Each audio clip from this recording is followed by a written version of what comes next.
Nunca pensei que chegaríamos a uma época em que falar a verdade seria considerado um crime. Vejam só a manchete do jornal Metrópolis. Abre aspas. Nicolas Ferreira se dirige à ministra da Saúde com falas transfóbicas. Fecha aspas. Agora observe a pergunta que Nicolas fez a Anísia Trindade, que foi taxada de transfobia pelo jornal, assim como outros. Escute bem para não imaginar que você esteja sofrendo efeitos de alguma droga alucinógena. Abre aspas, pergunta Nicolas. Você já viu algum homem tendo condição de gestar ou a senhora acredita nessa capacidade, ministra? Pergunta ele. Aqui Nicolas não está afirmando nada além daquilo que é observável no mundo concreto. Apenas as mulheres que nasceram mulheres são capazes de gestar, gerar outro ser dentro do próprio corpo. Gestar é um verbo que só pode ser atrelado a um sujeito, sendo esse sujeito alguém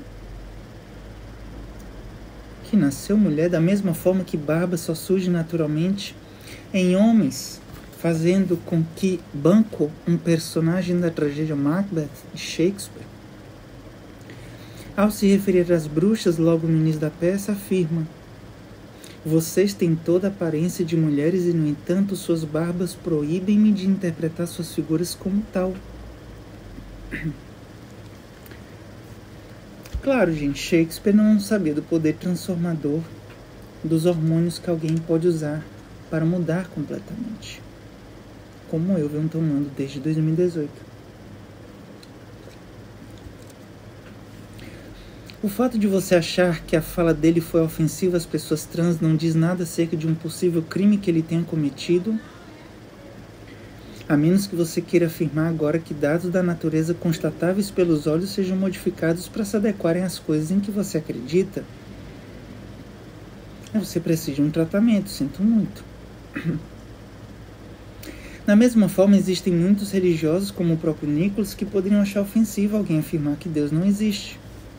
O físico Stephen Hawking, em sua última obra, Breves Respostas para Grandes Questões, logo no primeiro capítulo, intitulado Deus Existe, defende: Deus não existe.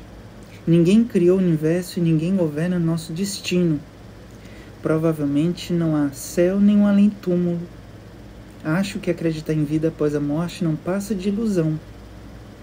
Não existe evidência confiável disso e a ideia vai contra tudo que sabemos em ciência, escreve ele no último parágrafo desse primeiro capítulo do livro.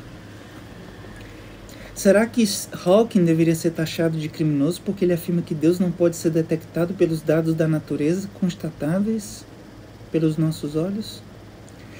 Será que minhas crenças sobre Deus devem modificar o que a realidade me traz como informação certa, balizada pela ciência? Até porque se ninguém pode ter certeza de que Deus não existe, não pode provar que ele existe, cientificamente falando. E para Nicholas, cientificamente falando, apenas mulheres gestam. Onde é que está o absurdo de sua fala? Por fim, não se esqueça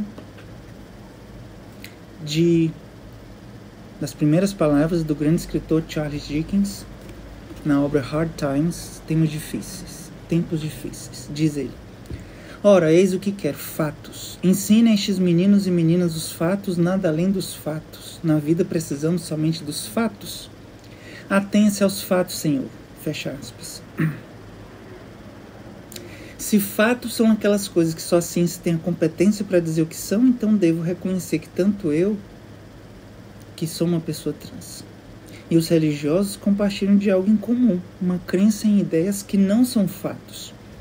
O Sr. Thomas Gradgrind, personagem aqui da obra, um homem de realidades que acredita apenas naquilo que é concreto, ao afirmar que não se permite admitir nada mais do que o princípio de que 2 mais 2 são 4, a meu ver, torna sua existência muito reduzida.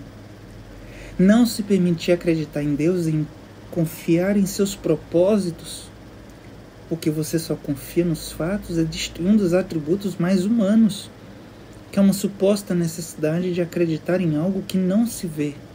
Você observa isso em qualquer cultura.